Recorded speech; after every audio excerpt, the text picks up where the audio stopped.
أعوذ بالله من الشيطان الرجيم بسم الله الرحمن الرحيم وصلى الله على سيدنا ونبينا أبي القاسم المصطفى محمد وعلى آله الطيبين الطاهرين واللعنة الدائمة على أعدائهم أجمعين من الآن إلى قيام يوم الدين.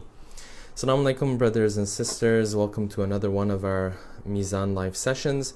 Inshallah, everyone is doing well. Hopefully everyone had a good break, a good and productive break. Hopefully it wasn't one of those breaks where we just sat around and we did nothing.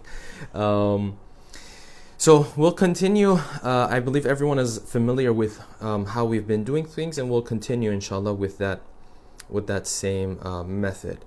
So as usual, I'm going to go through some basic pointers regarding today's session, and we'll go through those, and then we'll do a review of our previous session, and we will continue from there inshallah. So first point that I do want to mention is that, as you know, we'll be covering the rulings on the conditions of prayer. We went through two already. One was the conditions or the rulings when it came to the qibla, the direction of our prayer. Another one that we did discuss was the timing of prayer. And now today, inshallah, we will be moving on to the rulings that have to do with the clothing that someone wears in their prayer. Today's discussion is going to be, we're going to cover a lot of ground basically. We're going to go through a bunch of rulings, a lot of rulings that can make life a lot easier a lot of times. But regardless of whether they make life easier or not, they're important for us to learn, they're important for us to know.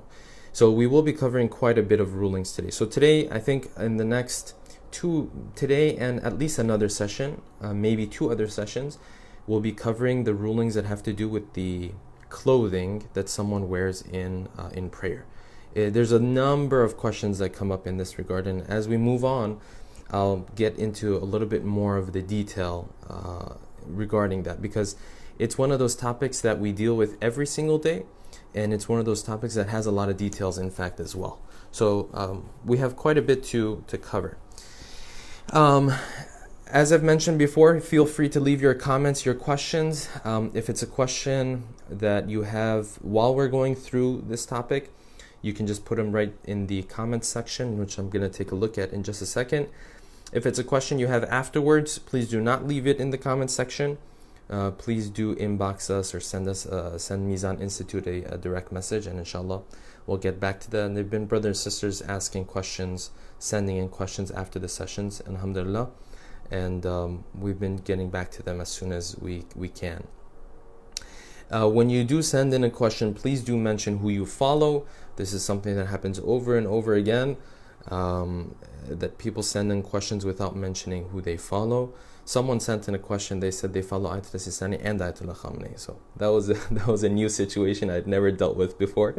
But I'm assuming that they meant that they wanted to know the ruling for both Ayatul Sistani and Ayatul Khamenei. So, but do mention who you follow. And the last point that I'm going to mention specifically about today's session is that if you have a piece of paper and a pen, or you're with your phone, or you got to be with some digital device, please do make sure to take notes. These rulings that we're going to be covering, they make sense while we're going through them, because I'm going to be explaining them and stuff and going through examples.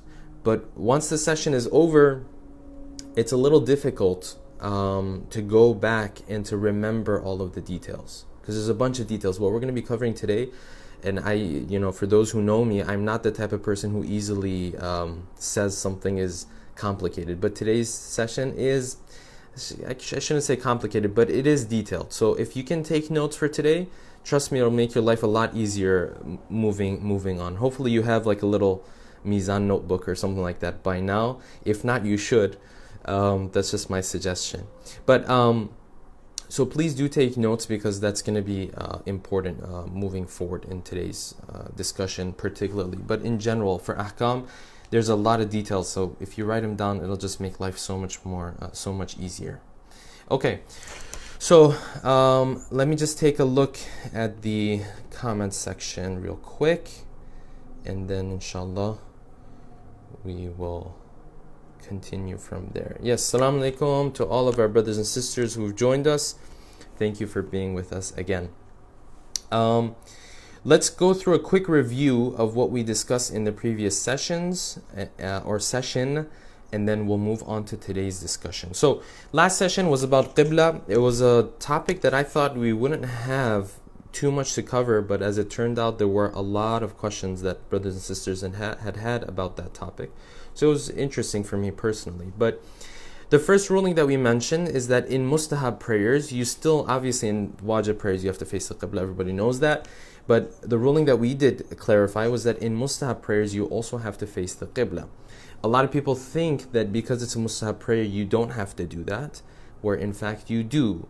The only exception, the only situation in which you do not have to face the Qibla in a mustahab prayer is when you're walking or you're riding something, right? And when they say riding, rakba, as they say in the risalas, they are referring to, animals back in the day. We don't really deal with that today.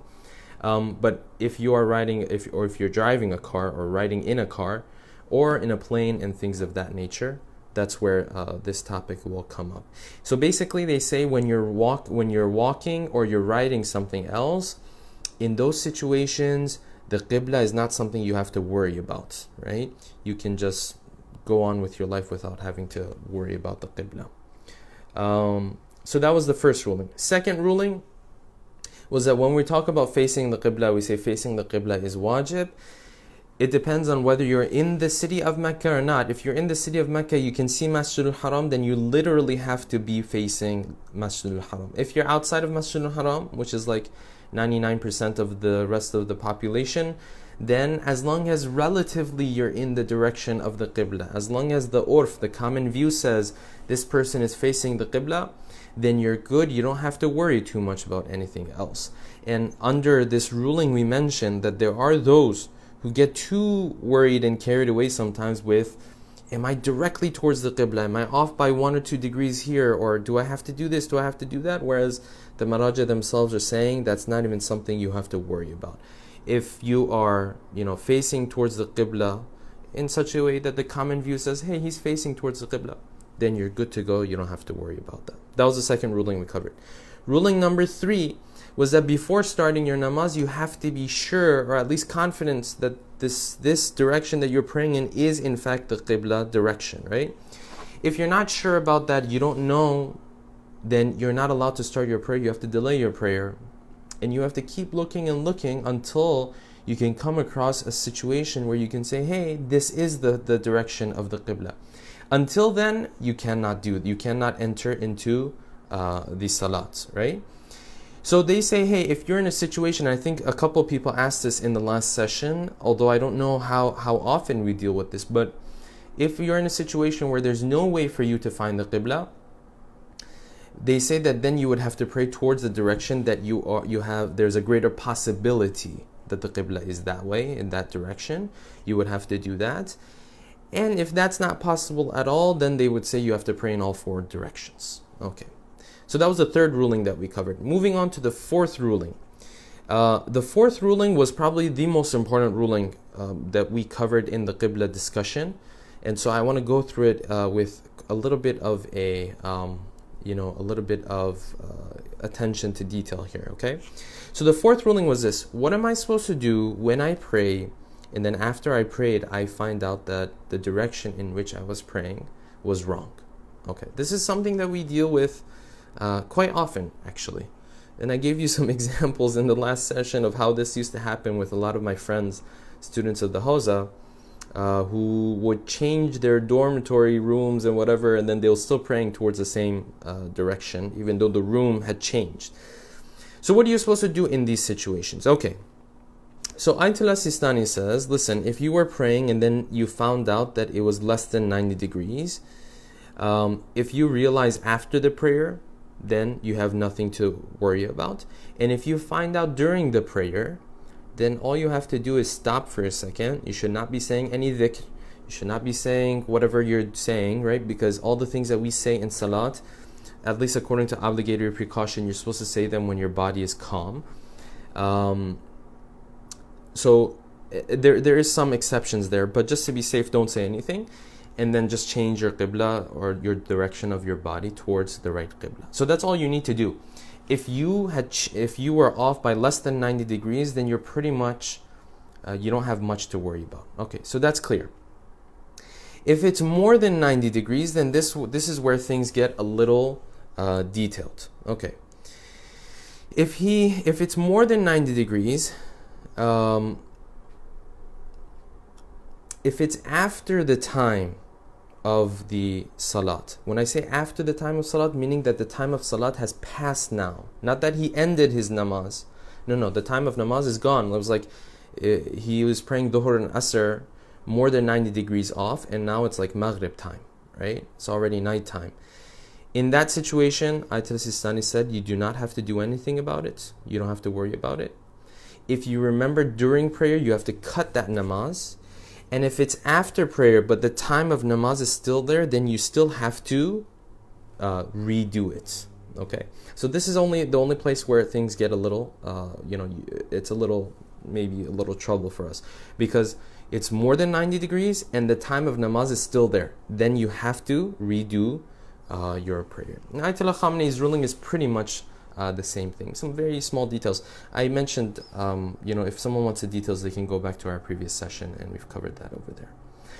So that's the ruling when it comes to praying, and then later on finding out that the direction in which I was praying was, completely wrong. And this is all if that direction initially that you were praying in was the direction that like you had done research about, or you had found it to be the right direction, right?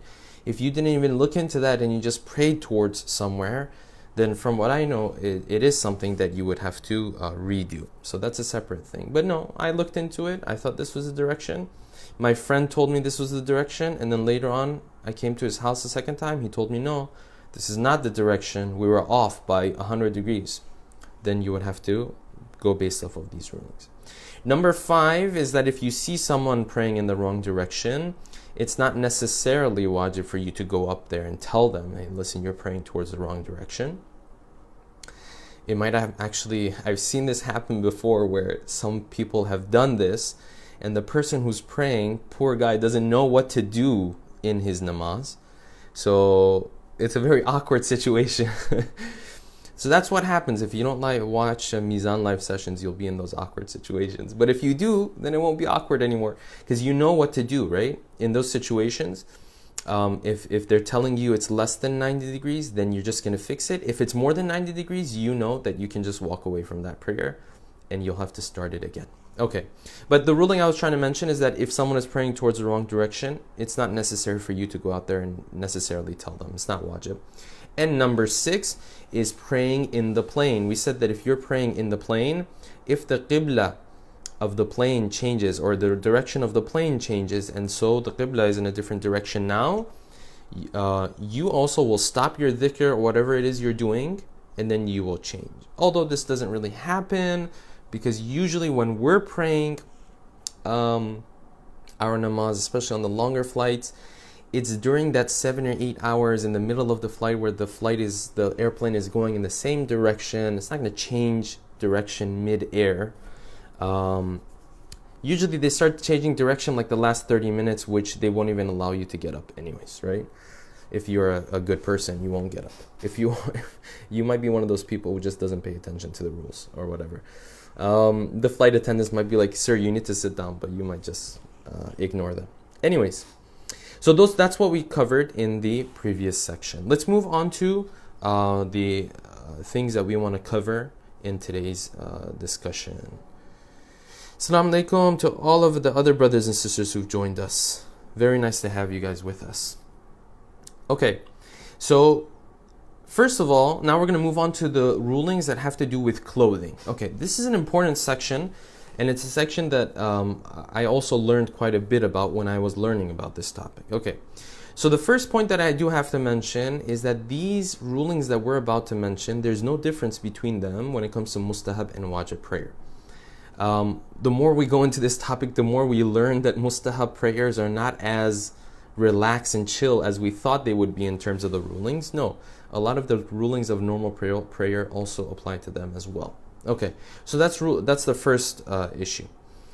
Okay, number 2 is that what we're going to be covering in terms of what a person needs to cover how much of their body they need to cover when they are in namaz, is going to apply whether they are alone or they're not alone. Okay? Now we will discuss other situations where there is non-mahram and what we need to do in those situations. We'll get to that in just a second. But the minimum amount that we will mention in just a second has to do with whether other people are around or they're not around. Okay? Whether it's dark, it's not dark, doesn't matter. Okay. So what are the parts that need to be covered? For men, it's just the private parts. This is only for salat if there are no non-mahram around. For women, it's all of the body except for the face, the 2 palms, and the 2 feet. Right? That's what's wajib. And this is between Ayatul Sistani and Ayatul Khamni. Okay. Now, if they're praying in the presence of a non-mahram, of course, the ruling for the men is going to be different. And for the women, the feet also has to be covered. That's the difference between praying in presence of mahram and praying in presence of non-mahram. Another difference is that sisters, when they're praying, they can pray with whatever ornaments they want to wear, whatever makeup they want to wear, right? As long as that doesn't create an issue with wudu, that's a different topic. But they can pray with, in terms of makeup and ornaments, they can pray with whatever they want. Whereas if there is non-mahram, then that's not going to be allowed. Ayatul Sistani is very clear about this. Ayatul Khamni also is very clear about this. Of course, Ayatul Sistani does have certain exceptions when it comes to this idea of makeup and zinat, because it's discussed under the topic of zinat. He does have certain exceptions. But inshallah, when we get to that topic, we'll discuss that topic in detail. Nonetheless, that is the difference between praying in the presence of non-mahram, someone who is mahram, and someone who is not mahram. Okay. One small ruling that I do want to mention here is that young girls, someone who is not baligh yet, they can also pray, but when they are praying, they do not have to cover up their head and their hair and the neck, basically. The rest of the body has to be covered. So that was an interesting ruling that I came across. Let me read off of this ruling. This is ruling 519 in Minhaj al-Salihin. He says, الصبية كالبالغة فيما تقدم إلا في الرأس وشعره والعنق. That a young girl has the same ruling in terms of what parts of the body have to be covered. إلا في الرأس, except when it comes to her head and her hair and her neck. فإنه لا يجب عليها سترها, because she does not have to cover those parts. And Ayatul Khamni also has similar ruling. Okay. Moving on to another ruling, and if you guys have questions, you can start sending in the questions from now so we can get to the questions as well. The next ruling is this, and this I've seen in the istifta'at. This has been asked like hundreds of times. Okay, so this is hopefully an answer to a question that's asked quite often, and that is this: if I am praying, and this can happen for brothers and sisters sometimes. If I am praying and then in the middle of the prayer I realize that a part of my body that was supposed to be covered is now showing, what am I supposed to do?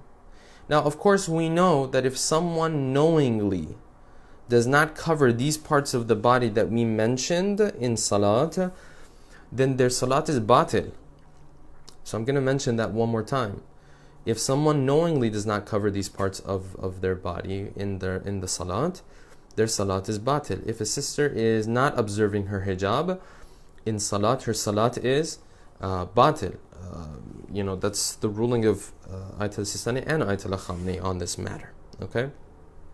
But let's say it was unknowingly, right? I wasn't paying attention and all of a sudden, some of my hair was showing, for example, for a sister. Or it could also apply to brothers as well. What am I supposed to do?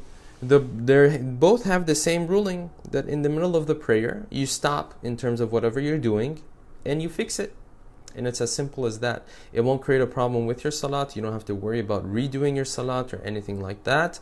The moment you find out, you stop and you fix it, and then you carry on with your prayer. That's all that needs to be done.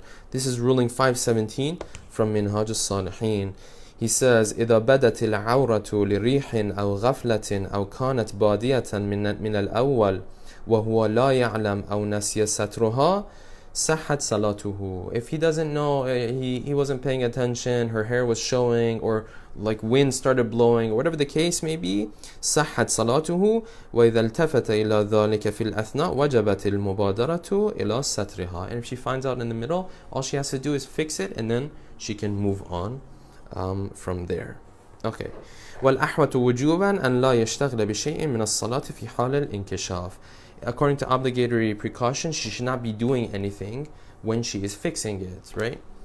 Which I mentioned. You're going to stop whatever it is that you're doing, and you're going to fix the clothing, and then from there you can move on. Okay, let me just take a look to see if we have any questions. Assalamu alaikum to the other sisters who have joined us. No questions so far. So inshallah, I'll carry on with the rulings, and you guys can send in your questions as we move on. Okay. A question that comes up here is that if someone didn't cover up, do they have to redo all of their prayers? This is something that's very important. If I, for example, was not observing the proper hijab in salat, right? Do I now have to make up for like 15, 20, 25 years of my salat? Is that wajib or not? So Ayatollah Sistani says, and honestly I couldn't find Ayatollah Khamenei's ruling on this issue, but Ayatollah Sistani says that if someone knowingly didn't do this, and by knowingly, from what I understood, we are talking about a situation where someone knows that if they don't do this, their salat is going to become batil. Like someone knew that wearing proper hijab or proper, covering up the body in the fashion that we mentioned is a condition of salat. Knowing that, not just knowing that hijab is wajib in general. No, knowing that hijab is a condition to salat. If someone knew that and they didn't do it, then they obviously have to make up for it. If that was not the case, right? They didn't know it and they weren't to blame for not knowing it, in the sense that it just never even crossed their mind, or no one ever told them that this is necessary. It never even crossed their mind that I have to go learn about this even, right? Or maybe they did go and learn about the rulings of salat, but they didn't even hear about something like this, right? In these situations, which they would call this person qasir and not muqassir, in these situations, she does not have to make up for the prayer. Again, in situations where she didn't know that hijab is a condition of salat, not that she didn't know hijab is wajib in general, right? That's something that a lot of people may not know or be convinced of for whatever reasons. That's another topic for another time.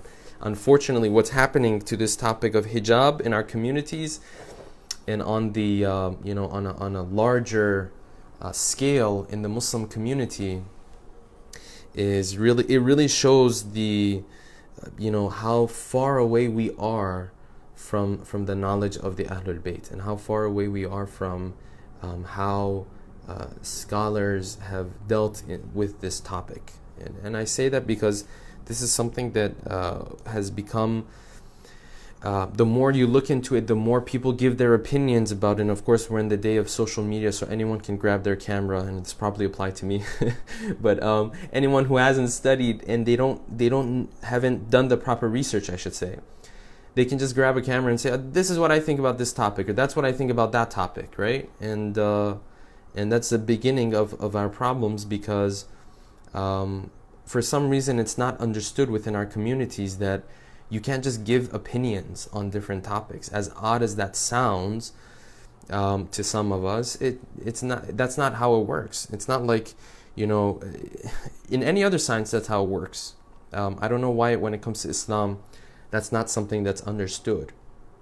But particularly when it comes to the topic of hijab, you will find that anyone and everyone will give their opinion.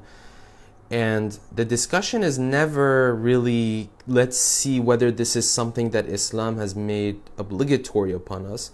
It's more about, does it make sense to me? Is it something that I understand the wisdom of it or not? Whereas whether or not we understand the wisdom behind something doesn't tell us whether we're supposed to do it or not. What tells us whether we're supposed to do it or not is whether it's considered obligatory in our religion.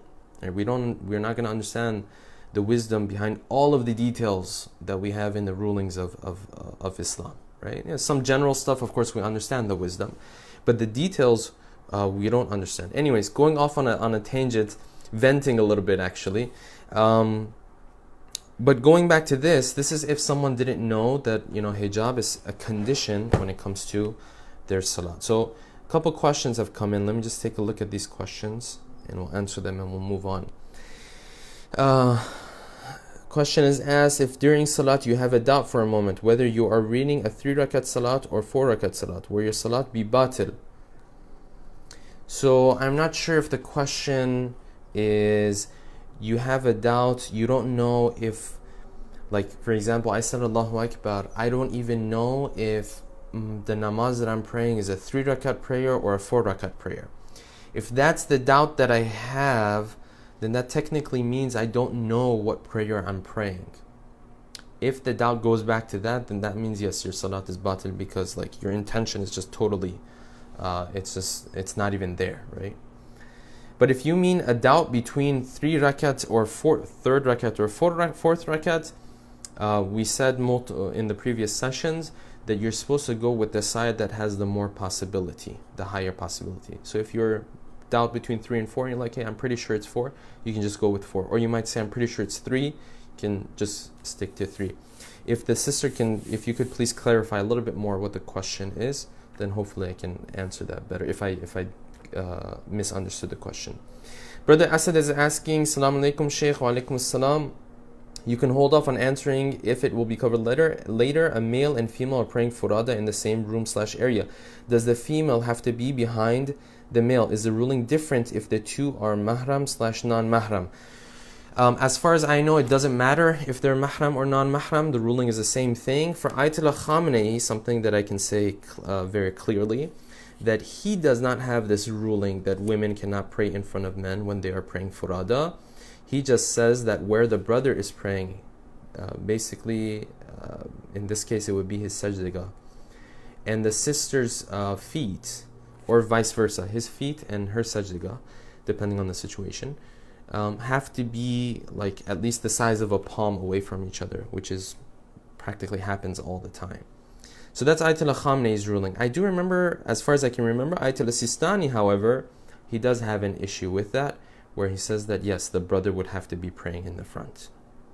But Ayatollah Khamenei doesn't have that ruling.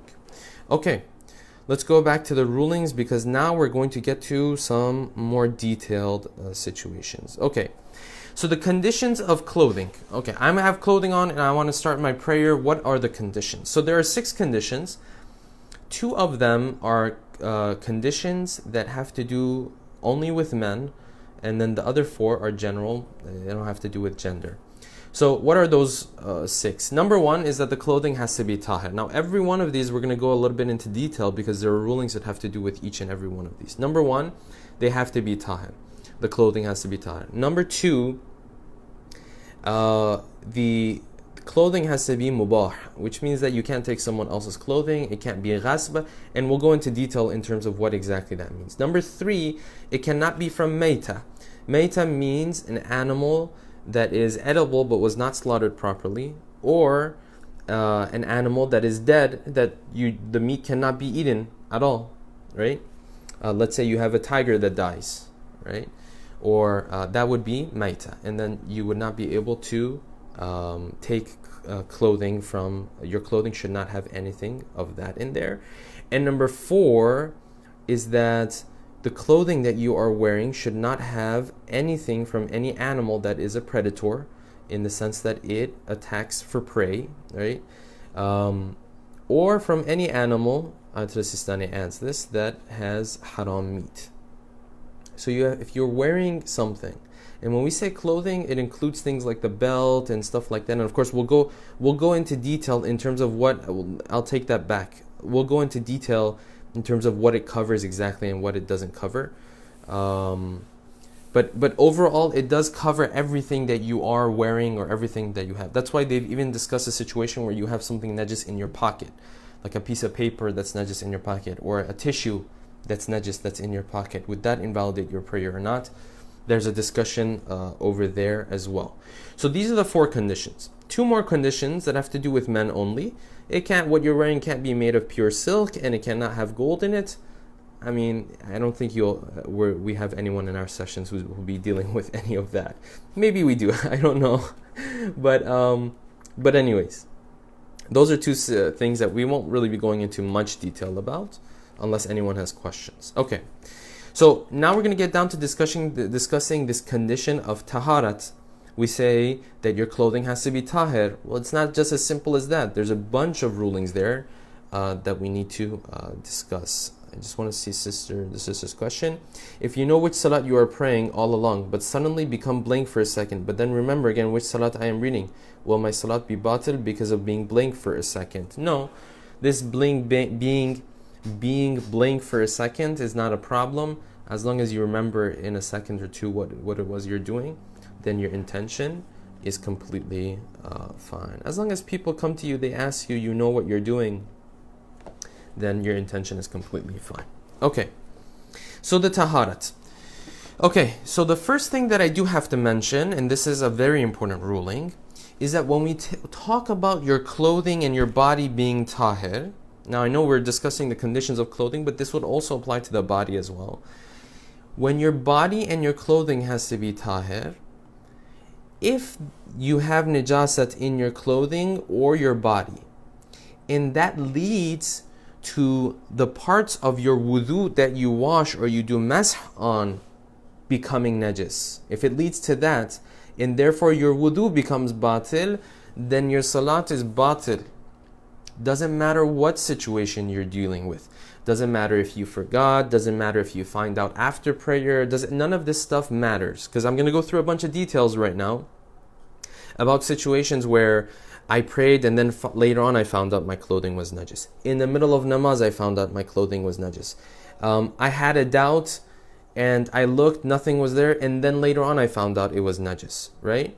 Or situations where I knew something was najis, I prayed with it, then afterwards I remembered that all of these different situations that we'll be covering, brothers and sisters, these are all situations where your wudu remains proper.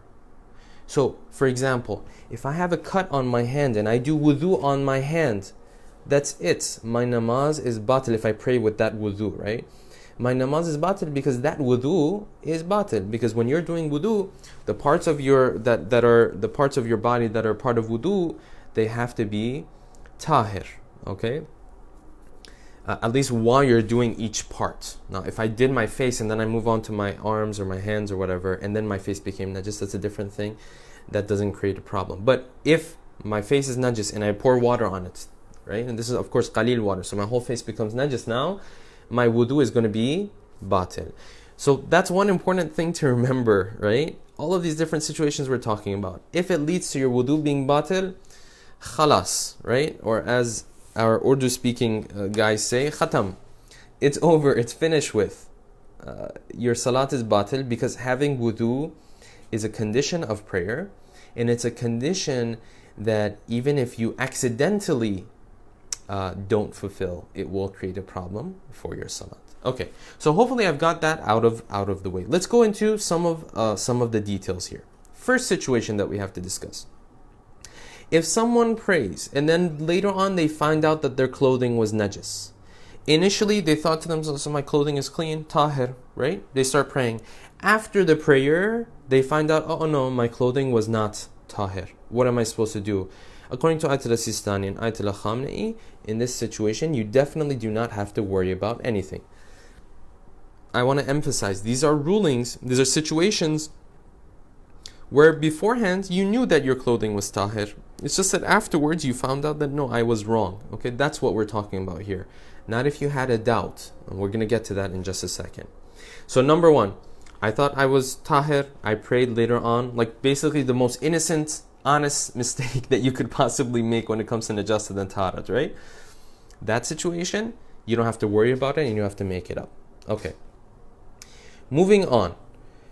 What if I had a doubt about my clothing being najis and then I prayed?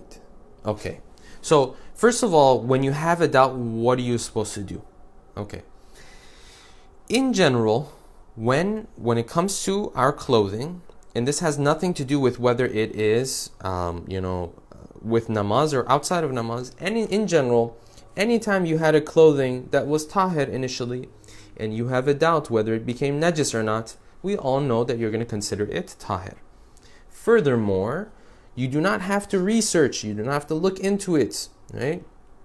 I remember one of the older students in the Hawza, when we were discussing this, he gave me this example. He said, listen, if you don't know if you have, your clothes is najis, for example, you don't even have to look down at your clothes, right, to see if it's najis or not. Now, we're not done yet though. That's not the full answer, so stick with us.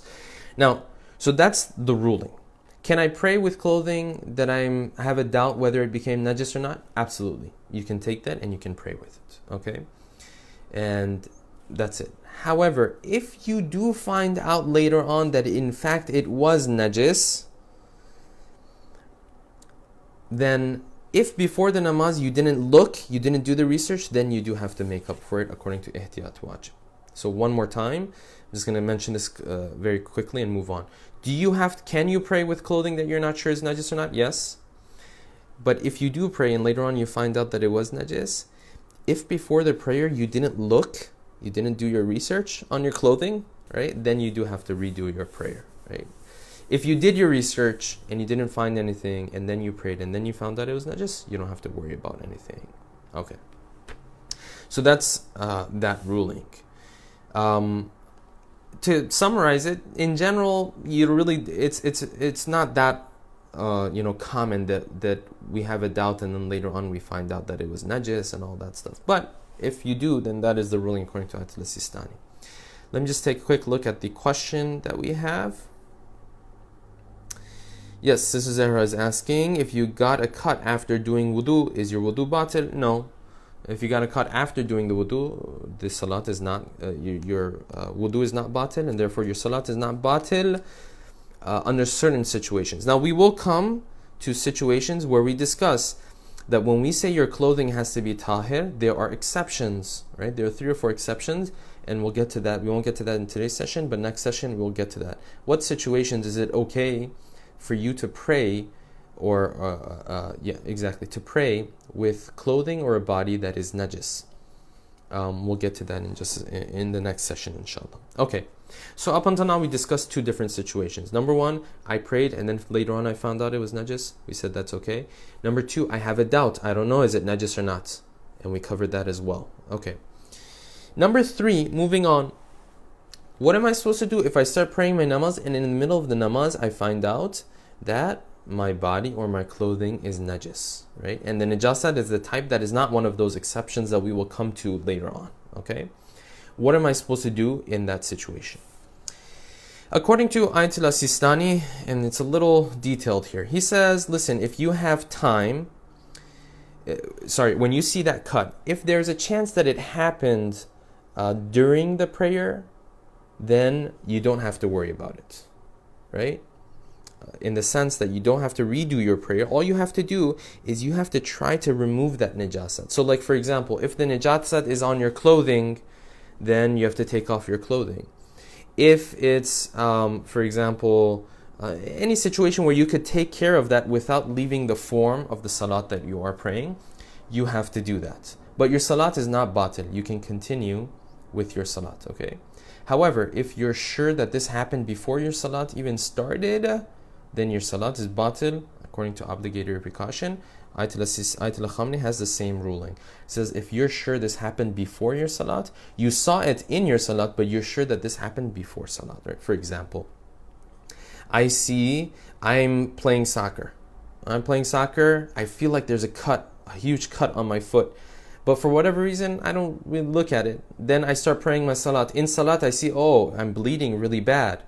And I know for a fact that this bleeding is from that cut that I thought I had when I was playing soccer, right?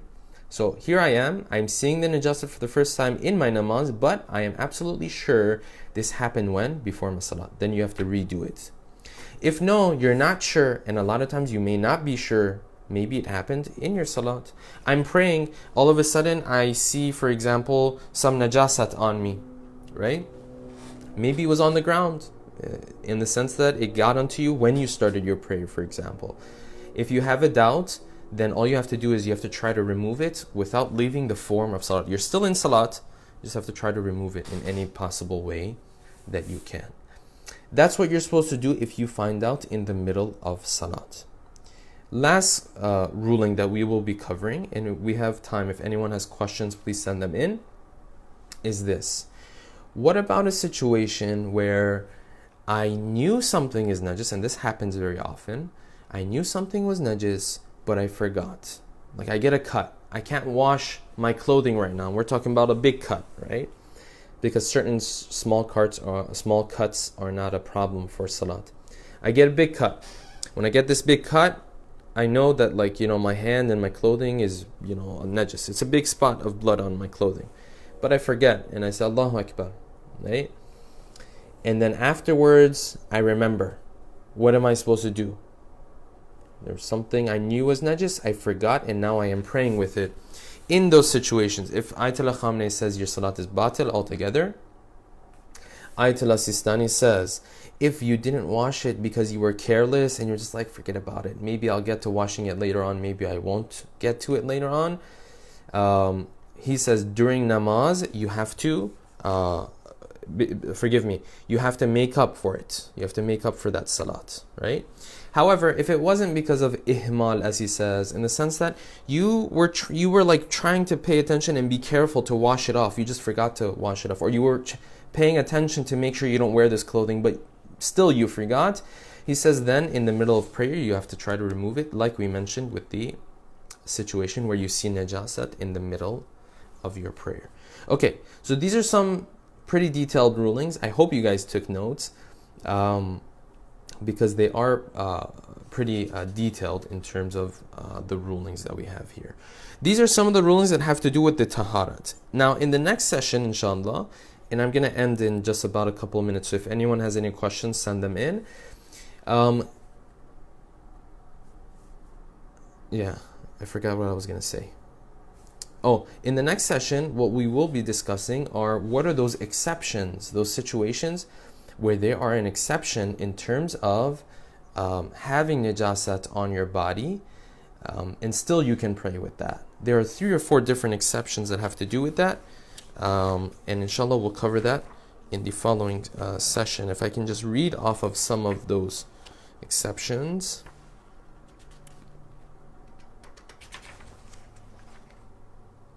Yes, can't find them right now because they are in a slightly different section compared to what we were discussing right now.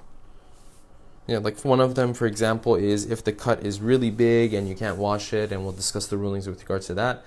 Another one is a situation where, for example, it's blood, but the cut is so small, it's smaller than a specific coin, then you can pray with that. But then even with that, there are some details that are important to know. So like, for example, some of the maraji say, hey, if you get any water or any liquid on that cut, even though it's a small amount, you still will not be able to pray. So we'll get to the details regarding that question, those exceptions, in the following sessions. All right. Thank you very much for being with us. I don't see any questions, so inshallah we'll bring today's session to an end.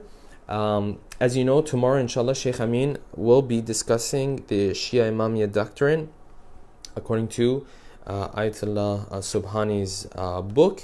So make sure to tune in for that inshallah. And also I'm going to speak, I do see a question that's come in. I was going to speak a little bit about our courses. Alhamdulillah, for those who know, we do have multiple courses happening. Alhamdulillah, the course that was in Toronto happened just this last weekend with Shaykh Amin. Very, very good reception, alhamdulillah, and we had a lot of good feedback. Of course, there's always things to improve on, no doubt about that, but overall, very good reception. I think we had over 100 registrants, or maybe 100 registrants, if I'm not mistaken. So if you know anyone who would like to have those courses in their community, Shaykh Amin had his on the topic of death and barzakh, and that's a multiple part series. That's a topic that I personally am very interested in as well. And I also am doing the the course on the understanding, a deeper understanding of the Quran. That's another topic that we are covering. Another Tawheed course, which goes through the whole idea of the oneness of God, the multiple questions that come up in that regard, evolution, atheism, neo-atheism, new waves and trends that we have in atheism today. That's also being put together as we speak, and other topics as well. So I'll just answer this last question from Sister Hiba, and inshallah we'll end. In regards to cuts, they just should not be blood that is transferring to a tissue or clothing.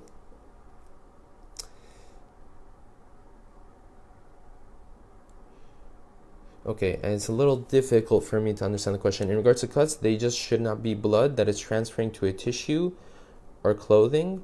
So, no, I mean, if you're talking about those exceptions, we'll get to those later on in the next session, but it can be on your clothing, or it could be, it could be on a tissue, it could be on anything. What matters is all of those put together, is it the size of a certain coin that we'll discuss, inshallah, in our following session. So if it's very, very little, doesn't matter if it's on the tissue or your clothing or on your skin, it's an exception to the ruling, and you can pray with that. But like I said, there are details with regards to that, and inshallah, following session, we'll cover that. Thank you very much. Keep us in your du'as, inshallah. Wassalamu alaikum wa rahmatullahi wa barakatuh.